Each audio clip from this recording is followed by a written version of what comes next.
My name is Andrew. I am a person that has gone through abuse. I am someone who has seen domestic violence, and I'm here to help out kids that are scared to speak up.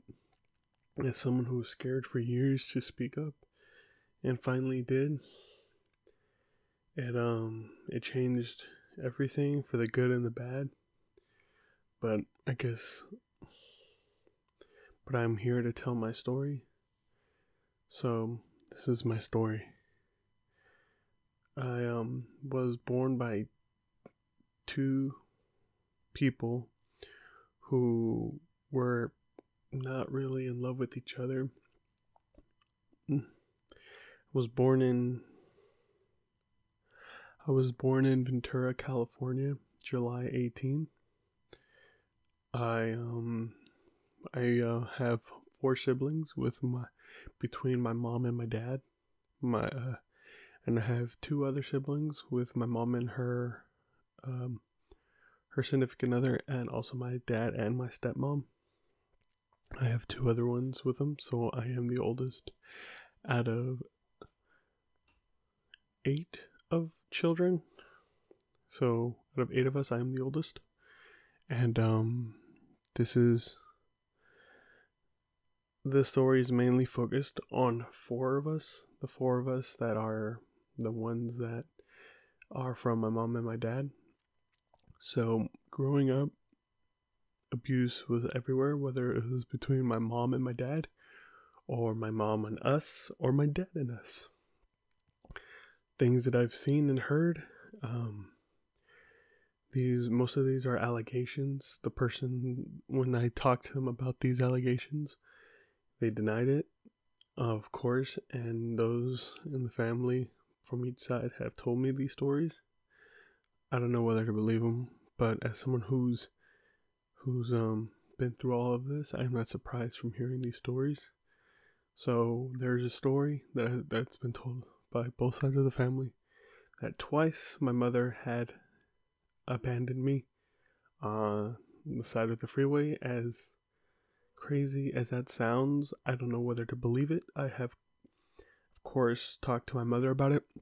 She has denied it, but people from both sides of the family have confirmed or say that she has. And so I don't know whether to believe it or not, but I am not surprised to hear that. I have heard stories from my mother, and I've seen this personally because I remember most of this altercation.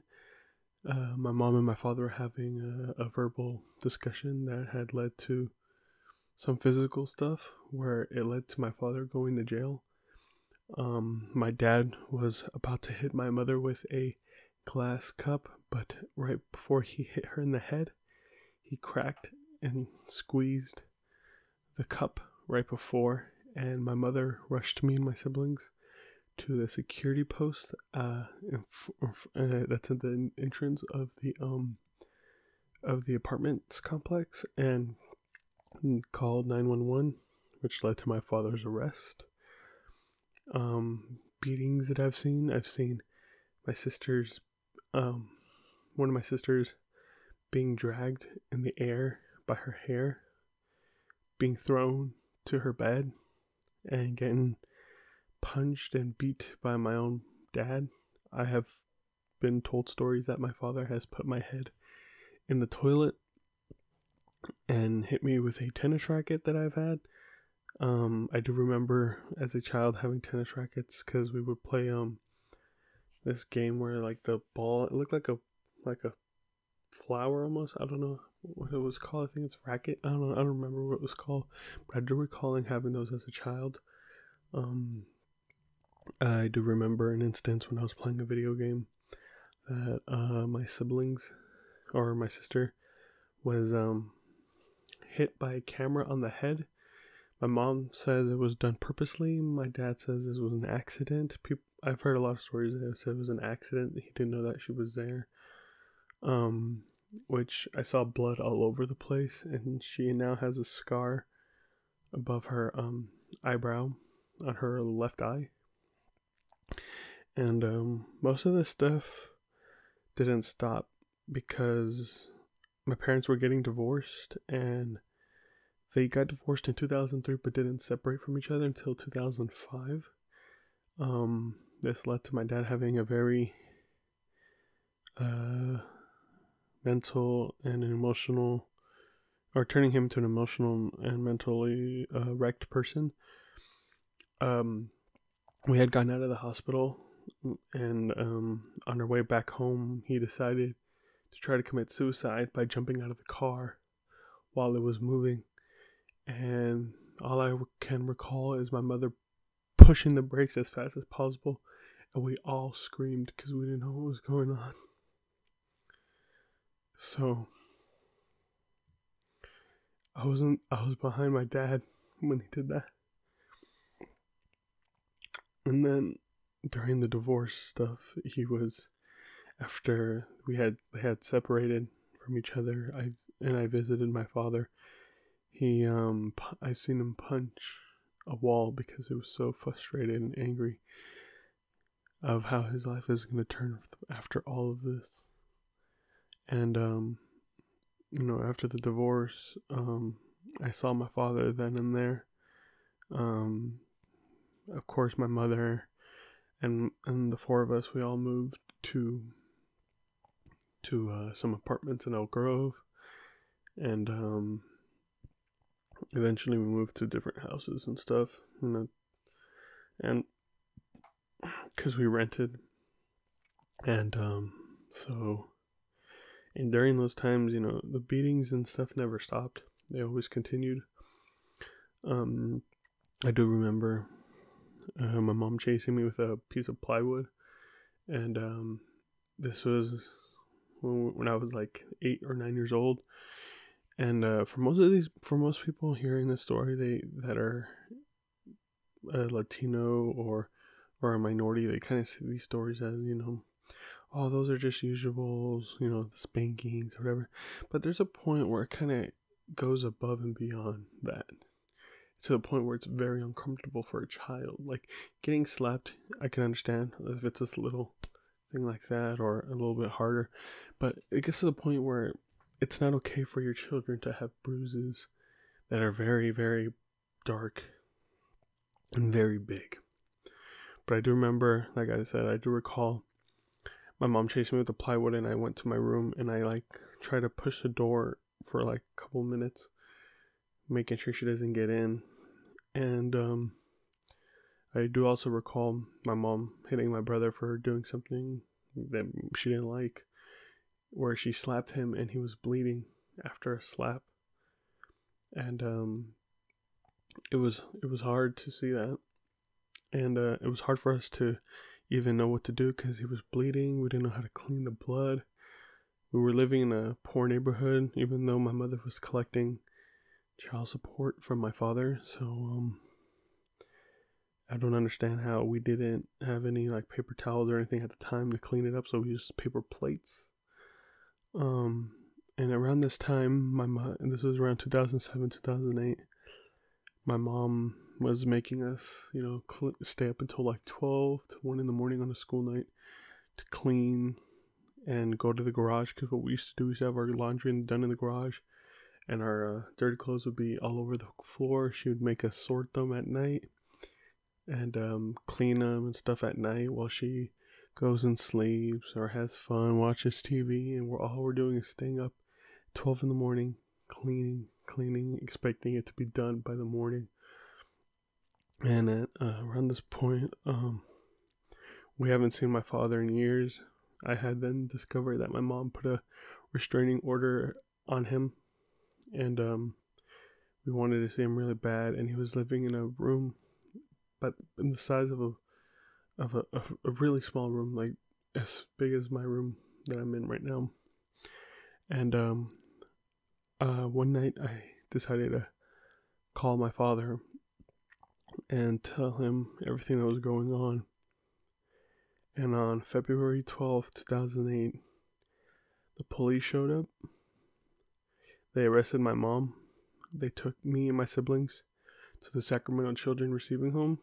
And At this point, this was my second time there. I have been there once before. I don't recall why. I must have it must have been because of something my parents have done to each other that led someone to call CPS on them at one point. I was only there for like a day or two, and my siblings. I was the only one that went to the receiving home at that time. My siblings, they went to a foster home. But in 2008, this was my second time there. And then we were only there from February. We were only there for 2 months, and after those 2 months, we were sent to my aunt was told if she wanted to pick us up and take care of us for 6 months. She took it and she tried her absolute best to take care of us. And it was then that I learned during the courts that my grandpa was also approached to take care of us, but he didn't want 3 of us. He only wanted the youngest sibling. And as I'm older and I'm starting to learn all this stuff all over again and relive it, it's kind of hard to understand why your own family doesn't want to help you at a time where you need help, you need someone, you need family there, but the only family member that's helping you is your aunt that you haven't seen in forever. So then we were there for 6 months. After those 6 months, we were sent to a foster home for a few weeks. And then the court told us that we were all going to see my dad. And then we saw my dad for one day. And then after that day, they told us that we would be living with our mother again. So it's kind of weird how the system basically puts you back to the place where it all started. And things were okay for a while. There were still some typical, I would say minority, households, or any household where your parents are yelling at you for clean this, clean that. And, and then eventually there was an incident when I was in the 7th grade. My sister had reported that my mom hit her. It was a slap to the face, but she reported it. She told my dad about it, and then my dad then again called CPS. We were in CPS for about a month, I do recall, in the 7th grade. And we were there for about a month, and then we were released again to another foster home. And then after that, we were again. Then we were split. During this time, my younger siblings decided to go with my mother, while me and the other oldest, we decided to go with my father. And to this day, we don't know why they decided to go to my mother, but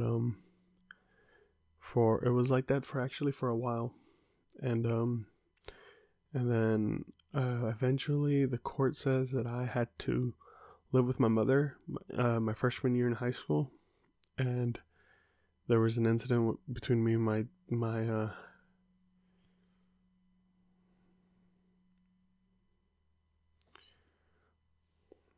so after get this part. So after the whole CPS stuff on my 7th grade, it was 8th grade. I do recall it's 8th grade. It's hard to remember it all. During the summer, right before I started high school, my parents were putting me in the middle since I'm the oldest. They were telling me what to say to the other parent, and all of it was negative, say negative things about the other parent. And then, they respond. I was like the messenger. I was the person in the middle, and I shouldn't be put in this position. And all that got to my head, and it led me to panic attacks. I had twice that time. The first time I had one, I went to the hospital and then was released. The second time I went to the hospital, but after that panic attack, I tried to take my own life in a stupid way. Or I was thinking about it, and I was trying to like hurt myself in different ways. Some of the scars, I have a couple scars. They're not as visible as most people who have scars, but I do have the scars that remind me of those times. And I was taken to the hospital, and then after that was released to another hospital. I think it's a psychiatric hospital. It's not too far from where I live. Where I met a lot of people that helped me out, and it took about like a few weeks for me to learn to learn how to cope with stress, and I still use some of those methods today, whether I listen to music, watch YouTube videos, watch movies, watch comedy. Lots of comedy actually helps out. And so that's what I did to cope with my stress. And then I was released, and during my time there, my uncle visited me and gave me an opportunity to work for his restaurant at the time, which he was an owner, a franchise owner of Engine Boys Taco, and I worked there for a few weeks until I went back to school, and I learned some, basic stuff there that eventually helped me out in the future. But I believe that incident led to me being told to go live with my mother, and I did not like that. I wanted to go back with my father, and there was an incident where I kind of lost it again. Me and my brother were fighting, and I ran and jumped on his Xbox 360 that he owned. And when my mom came home, she told me, get out of this house. Of course, there were some bad words. She said, get out of the house. And I walked 2 miles to a Safeway store, asked to use her phone, called my father. My father showed up, and my dad said that he can't really do anything because of the court. Then we talked to an Elk Grove police man, and he said you have to wait till the Sacramento police person comes in, because Sacramento and Elk Grove are very connected. But Elk Grove, since my mother lived in Sacramento area, even though it's really close to Elk Grove, everything had to go through Sacramento Police Department. And so then a couple of days later, after that incident, when I came home, I was then told to live with my father. So during this time, this is when it's like high school, and at this point we kind of like already know me and my siblings were going to be split. It's going to be very hard to see them. Eventually they stopped coming over because there was more custody battles and stuff. Eventually, after I turned 18, I wasn't an option for my mother because I'm old. I'm old enough I'm an adult now. So, but then there was a situation where my father did lose a lot of custody battles. Don't know why. He was never given the opportunity, and I think that's why he still is the way he was before. But even before, during the whole 2008 incident, like, he was a different person. He was nicer. He wasn't doing anything physical to us anymore. But I believe the everything that he went through, the battles and everything, kind of made him a lot more angry against, the whole system and everything, how they treated him, how they played him, and he uses that as his fuel. He still complains about it to this day, of why his life ended up the way it is and everything. And he talked to my brother one day after a court, because he said he didn't want to do visitations with my father because he believes that it would affect his studies, and I do believe so, because when you're here, and my household's very loud, it's very all this and that, it's kind of hard to do homework. Especially my brother, who wanted to go to Sac State, do something with his life, and it's kind of hard if you have distractions in the way. And I understand my brother's reasons, but basically, my brother at this time, my dad actually told my brother, you said what you want to say, that's fine, I'm gonna live my life with my family, and then just said goodbye. And for over 2 years, my dad and my brother never spoke. And I only say 2 years because it makes me, it's even though I'm about to sound like I'm sad, but it's good to know that after all that, they managed to reconnect this year, or last year in 2017. And, my brother, during those 2 years, at one point wanted to take his own life as well. And my sister, even through all of this too, my sister didn't get the attention that she wanted from us. Everyone was getting all the attention and she wasn't getting any, and she was affected by all of this as well. She wanted to take her own life as well. And like my brother and my dad, like my brother wanted to take his own life and he told me everything about it. And it sucks to hear that your own brother, someone else in your family, wanted to take their own life. And so it's kind of crazy how everything is. And my dad, he still is he's a bit the same. I have little siblings, 4 years old, 8 years old, and it hurts me when he when he hurts them in a way that I don't like, or it gives me it just makes me uncomfortable, and I just don't like it. And I don't know how to describe it, but like I try my best to defend my brother and be there for them. But most of the times, especially now, I work a job that's 8 hours long and I sleep during the day. I literally wake up and get ready for work and then go to work and come back and sleep. Or I do other stuff that I do on the side. And like, it's hard to defend my siblings. And at the same time, it's kind of like unhealthy for me to be here because it kind of reminds me of everything that I've went through when I'm here by myself, and everything just hits. And if I'm not doing anything, it all hits me. If I'm watching a movie or whatever, it'll take my mind off of it. So that's about everything that I know of, that I remember from my experience.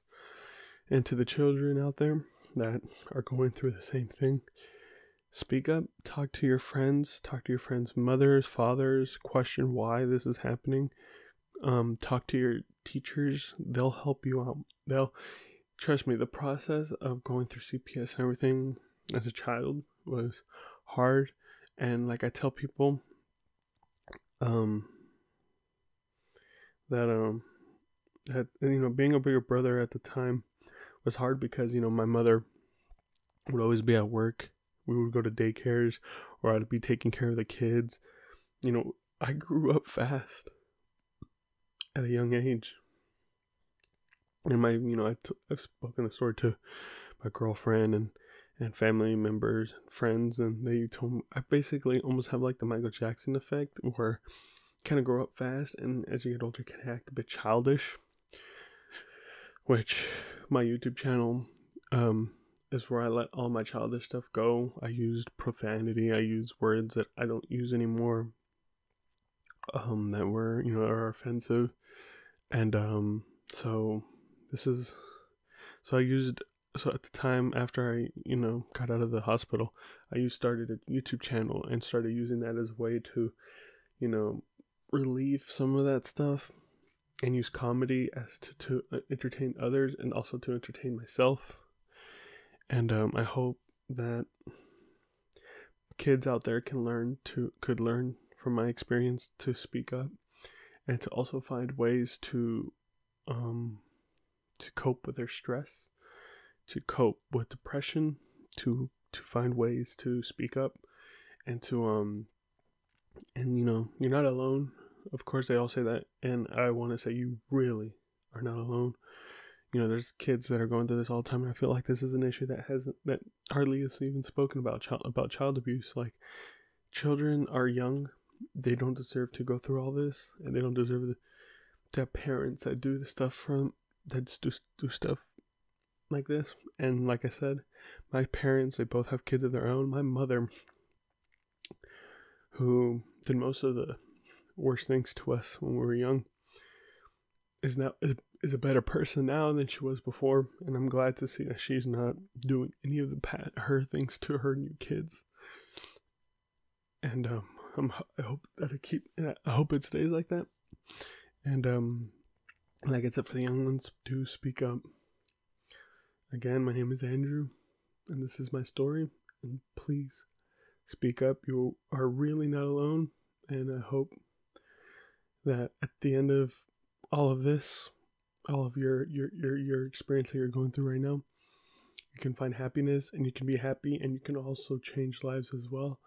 You know, help others in your situation. If you have a friend that needs help, please help them, because you don't know how bad it is.